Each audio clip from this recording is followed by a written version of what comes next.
नमस्कार दोस्तों। मैं धर्मेंद्र शर्मा शर्मा टेक्निकल सपोर्ट में आप सभी का स्वागत करता हूं। दोस्तों, ये एक सर्किट डायग्राम है जो सीआरटी में यूज होने वाला जो मॉड्यूल है, थ्री वायर वाला जो आता है यूनिवर्सल। इसमें आईसी जो यूज होती है वो यूसी 3842 है। उसका फिल डिटेल भी मैंने इसमें डाल दिया है। एक नंबर इसकी कंपनसेशन पिन है और दो नंबर इसकी फीडबैक है, वोल्टेज फीडबैक।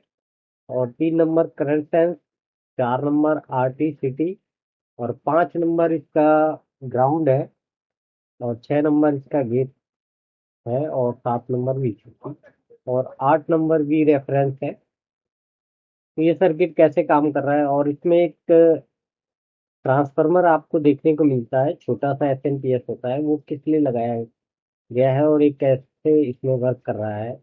और ये मॉड्यूल सिर्फ दो वायर लगाने से भी चल जाता है और थ्री वायर लगाने से। आखिर ऐसा क्या है कि इसमें हम दो वायर कनेक्ट करते हैं तो ये पावर सप्लाई जो मॉड्यूल है ये बोर्ड में काम करता है पावर सप्लाई में अच्छे से। तो ये कैसे काम करता है, इसकी क्या फ्रीक्वेंसी है, कंपनी ने इसको कितनी फ्रीक्वेंसी पे सेट किया है, और आपकी जो मदरबोर्ड में है उसकी जो फ्रीक्वेंसी है वो कितने फ्रीक्वेंसी पे सेट है। तो ये मैच उसमें क्यों नहीं खाता है, उसमें क्या क्या परेशानियाँ आती है, उसके ऊपर ये वीडियो है।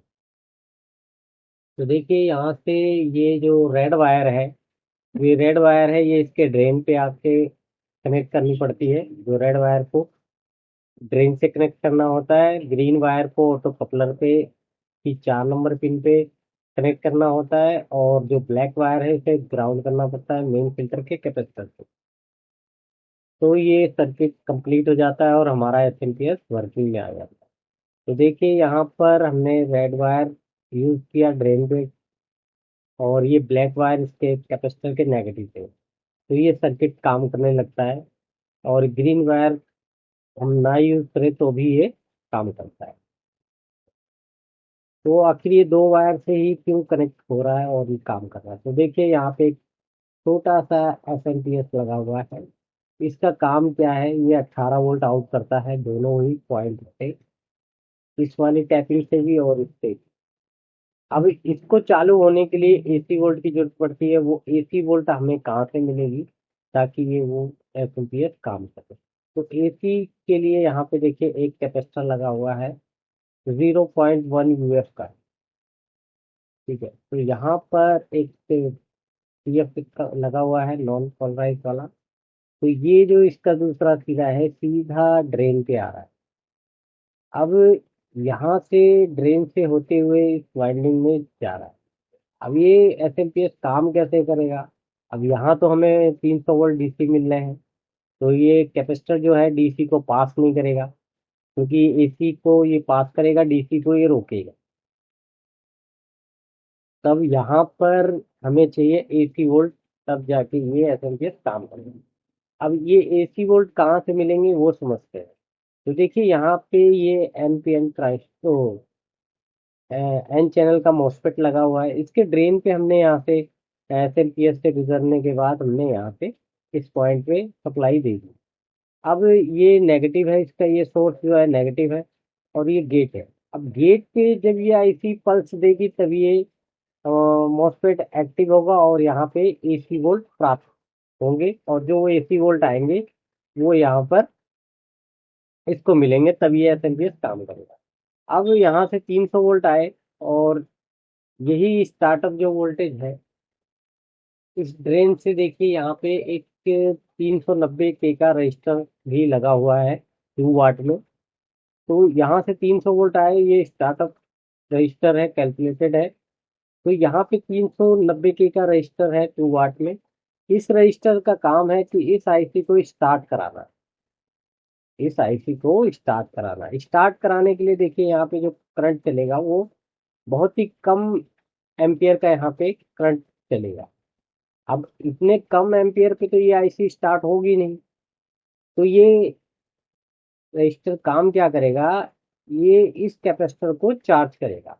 अब इस कैपेसिटर को जैसे ही ये चार्ज करेगा, जैसे ही ये आईसी के लेवल पे ये एम्पियर आएगा, यानी 17 मिली एम्पियर पे ये आईसी स्टार्ट हो जाती है। तो 1 एम्पियर का करंट यहाँ पे आया, तो 17 मिली एम्पियर जैसे ही यहाँ पे करंट होगा, ये आईसी क्या करेगी, स्टार्ट हो जाएगी। स्टार्ट होते ही यहाँ 6 नंबर पिन से ये सप्लाई आउट करेगी, जो इसकी गेट वोल्टेज है, स्विचिंग पल्स यहाँ से आउट करेगी और ये मॉसफेट एक्टिव हो जाएगा। अब ये मॉसफेट जैसे ही एक्टिव होगा, यहाँ से ये स्विचिंग स्टार्ट होगी, तो यहाँ पे एसी पल्स बनेंगे। अब ये एसी पल्स बनते ही यहाँ से ये कैपेसिटर क्या करेगा, एसी को पास करेगा और यहाँ पे मैग्नेटिक फील्ड बनेगी, और मैग्नेटिक फील्ड बनते ही यहाँ से जो एसी आउट होगा, वो इस डायोड के थ्रू निकलते हुए इस कैपेसिटर पे आएगा। कैपेसिटर का काम है फिल्ट्रेशन करना, यहाँ से 18 वोल्ट आउट कर देगा। उसी टाइम यहाँ से भी 18 वोल्ट आउट होंगे। ठीक है, अब ये जो 18 वोल्ट है, ये यहाँ से सीधा आके इस ट्रांजिस्टर के कलेक्टर पे आ रहे हैं। अब इस ट्रांजिस्टर के कलेक्टर पे 18 वोल्ट मिल गए। अब 18 वोल्ट मिले कलेक्टर पे, यहीं से एक 10K का रजिस्टर और यहाँ पे 18 वोल्ट का जीनर डायोड है। अब यहाँ से इसकी बाइसिंग भी हो गई। अब ये ट्रांजिस्टर एक्टिव मोड में आ गया। अब जो यहाँ से 18 वोल्ट आ रहे थे कलेक्टर पे, अब ये घूम के सीधा यहाँ पे एमीटर पे आ गए।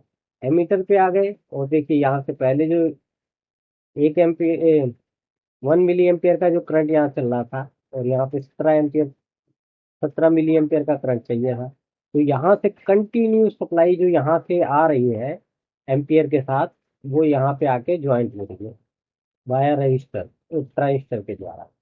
अब ये एक कैपेसिटर चार्ज हो रहा है। अब उसके बाद इस स्टार्टअप की कोई जरूरत नहीं है, सीधा इसका काम था एक बार स्टार्ट कर देना, उसके बाद कंटिन्यूअस सप्लाई यहाँ से मिलती रहेगी। 18 वोल्ट की सप्लाई इसको मिल गई। अब ये आईसी स्टार्ट मोड में है, अपना पल्स भी आउट कर रही है। ठीक है, और यहीं से करंट सेंस, यहाँ पे एक रजिस्टर लगा हुआ है 0.22 ओम का, तो यहाँ से करंट सेंस के पिन पे, ये 3 नंबर पिन पे, यहाँ से एक रजिस्टर 1K के रजिस्टर से होके 3 नंबर पिन पे आ रही है। अब 3 नंबर पिन पे करंट सेंस भी मिल गया, तो करंट का भी पता लग गया कि भैया यहाँ कितने करंट है। ठीक है, तो ये यहाँ तक हो गया। अब जो ये दूसरी वाली वाइंडिंग है, ये क्या काम कर रही है, ये जो दूसरी वाली वाइंडिंग है, ये आपका वोल्टेज का फीडबैक, यानी कि जो वोल्टेज यहाँ बन रहे हैं, उसका फीडबैक यहाँ से लिया गया है। तो इसमें ये समझ लीजिए, ये आपकी इनपुट की है जो बिजली सप्लाई की है, और ये आउटपुट का जो फीडबैक है उसको मॉनिटरिंग कर रहा है, क्योंकि जो आउटपुट में जो आपके वोल्टेज होंगे एसी जो निकलेंगे, ये उसी को मॉनिटरिंग कर रहा है इस ट्रांसफार्मर के द्वारा। तो देखिए यहाँ पे एक 1K का रजिस्टर है, एक 1K का यहाँ का रजिस्टर है, एक यहाँ पे वेरिएबल प्रीसेट है 5K का और एक 1K का। तो यहाँ पे 2.5 से थोड़ा सा नीचे रखना पड़ता है इसको, रेफरेंस को सेट करना पड़ता है। तो जैसे ही यहाँ पे वोल्टेज बढ़ेंगे आपके, अगर ये स्विचिंग ज़्यादा स्टार्ट कर देगा और 18 वोल्ट से ऊपर जैसे ही जाएंगे, यहाँ पे रेफरेंस में भी चेंजिंग आएगी, जिससे क्या होगा, ये 1 नंबर पिन से इसको मैसेज चला जाएगा, और ये जो इसका जो 6 नंबर पिन है, वहां से स्विचिंग को बंद कर देगा।